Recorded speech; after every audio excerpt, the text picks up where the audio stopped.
नमस्कार दोस्तों, मैं Himanshu Kumawat Dhanraj short hand academy steno classes में आप सभी का स्वागत करता हूं। पार्लियामेंट्री लोकसभा भर्ती में आज का हमारा विषय है लिम्पिया धूरा काला पानी लिपुलेख विवाद, जो कि 160 शब्द प्रति मिनट की गति से होगा। डिक्टेशन स्टार्ट होगा 5 सेकंड बाद।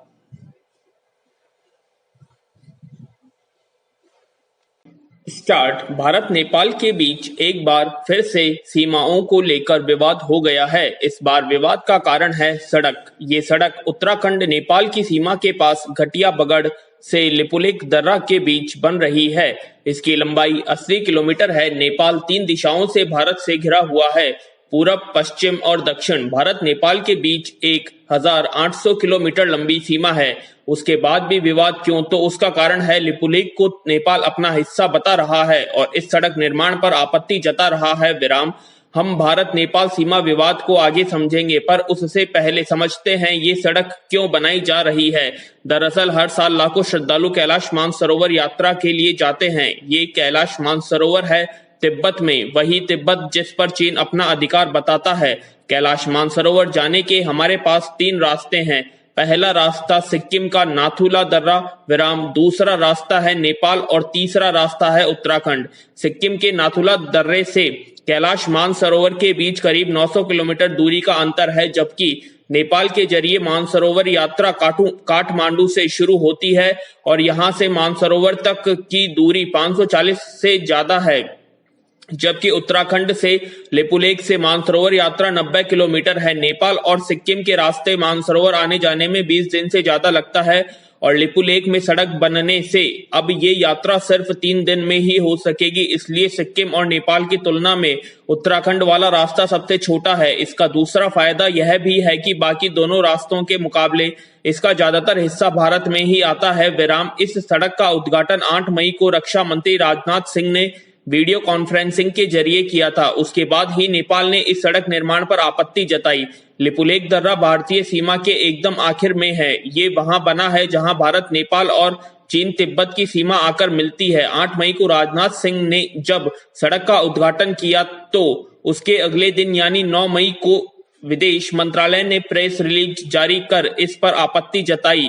दावा किया कि लिपुलेख नेपाल के हिस्से में पड़ता है, लिहाजा सड़क निर्माण गलत है। इसमें नेपाल ने मार्च 1816 में हुई सुगौली संधि का भी जिक्र किया है। विराम। नेपाल के विदेश मंत्रालय ने लिखा कि महाकाली नदी के पूरब में पड़ने वाला सारा हिस्सा नेपाल का है। इसमें न सिर्फ लिपुलेख बल्कि काला पानी और लिम्पिया धूरा भी शामिल है। सुगौली संधि में भी यह जिक्र था कि महाकाली के पश्चिमी इलाके में पड़ने वाला क्षेत्र नेपाल का अधिकार नहीं होगा, यानी महाकाली नदी के पश्चिम का हिस्सा भारत के अधिकार में रहा। लेकिन इस विवाद की वजह है महाकाली नदी, जिसे भारत में शारदा नदी भी कहते हैं। विराम। दरअसल महाकाली नदी जो है वो कई अलग अलग धाराओं से मिलकर बनी है। ऐसे में इसके उद्गम स्थल को लेकर अलग अलग मत है। नेपाल का दावा है महाकाली नदी की मुख्य धारा लिम्पिया धूरा से शुरू होती है, इसलिए इसे ही उद्गम स्थल माना जाएगा। क्योंकि उद्गम स्थल लिम्पिया धूरा है, इसलिए लिम्पिया धूरा, लिपुलेख और काला पानी नेपाल का हिस्सा हुआ। विराम। जबकि नेपाल कहता है कि महाकाली नदी की सभी धाराएं काला पानी गांव से आकर मिलती है, इसलिए इसे ही नदी का उद्गम स्थल माना जाए। विराम। भारत ये भी कहता है कि सुगौली संधि में मुख्य धारा को नदी माना गया था। ऐसे में लिपुलेख को नेपाल का हिस्सा मानना गलत है। इसके लिए इतिहास में जाना होगा। 1765 में नेपाल में पृथ्वी नारायण शाह ने गोरखा साम्राज्य की स्थापना की थी। उन्होंने नेतृत्व में गोरखों ने नेपाल के छोटे छोटे राज्य रजवाड़ों को जीतकर मिला लिया। उसके बाद 1790 में गोरखों ने तिब्बत पर आक्रमण कर दिया। चीन ने तिब्बत का साथ दिया और 1792 में गोरखों को संधि करने पर मजबूर कर दिया। वहां से खदेड़ मिलने के बाद गोरखों ने भारत की ओर रुख किया और 25 साल में ही गोरखों ने भारत से सटे राज्य सिक्किम, कुमाऊं और गढ़वाल पर अपना नियंत्रण कर लिया। उस समय भारत में अंग्रेजों का राज था, लिहाजा ईस्ट इंडिया कंपनी और नेपाल के बीच लड़ाई शुरू हो गई। यह लड़ाई 1814 से 1816 तक चली। इस लड़ाई में नेपाल को अपना 2/3 हिस्सा खोना पड़ा। हालांकि ये वही हिस्सा जो नेपाल ने भारत से छीना था। लड़ाई के बीच 2 दिसंबर 1815 को ईस्ट इंडिया कंपनी और नेपाल के बीच सुगौली संधि हुई। सुगौली एक शहर है जो बिहार के चंपारण में है। ये संधि यहाँ पर हुई थी। विराम। कंपनी की तरफ से इस संधि पर लेफ्टिनेंट कर्नल पेरिस ब्रैडश और नेपाल की ओर से राजगुरु गजराज मिश्र ने हस्ताक्षर किए। इस संधि पर हस्ताक्षर तो दिसंबर 1815 में हो गए थे, लेकिन ये संधि अमल में 4 मार्च 1816 से आई।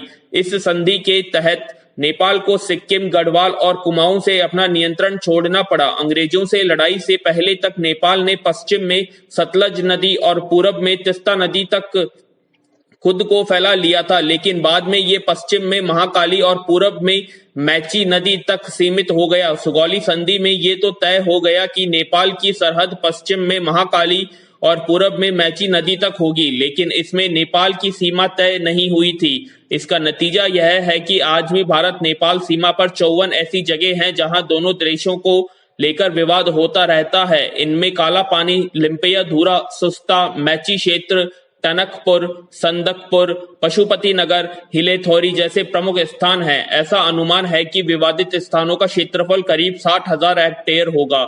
सुगौली संधि में सीमाएं तय नहीं होने से विवाद होते हैं। विराम। भारत का इस पर अमल तम है और नेपाल का अलग।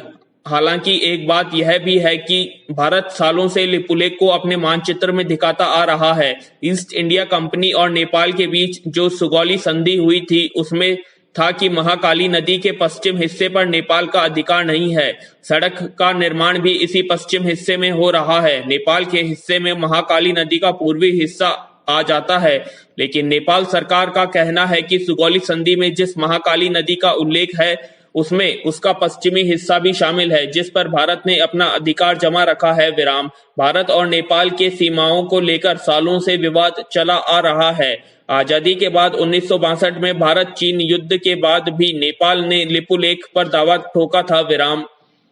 1981 में दोनों देशों की सीमाएं तय करने के लिए एक संयुक्त दल बनाया था, जिसे 98% सीमा तय भी कर ली थी। सन 2000 में नेपाल के प्रधानमंत्री गिरिजा प्रसाद कोइराला भारत के प्रधानमंत्री अटल बिहारी वाजपेयी से इस विवाद को बातचीत से सुलझाने का आग्रह भी किया था। 2015 में जब भारत ने चीन के साथ लिपुलेख रास्ते से व्यापार मार्ग का समझौता किया था, तब भी नेपाल ने इस पर आपत्ति जताते हुए कहा था कि इस समझौते को करने से पहले भारत और चीन को उससे भी पूछना चाहिए था। विराम।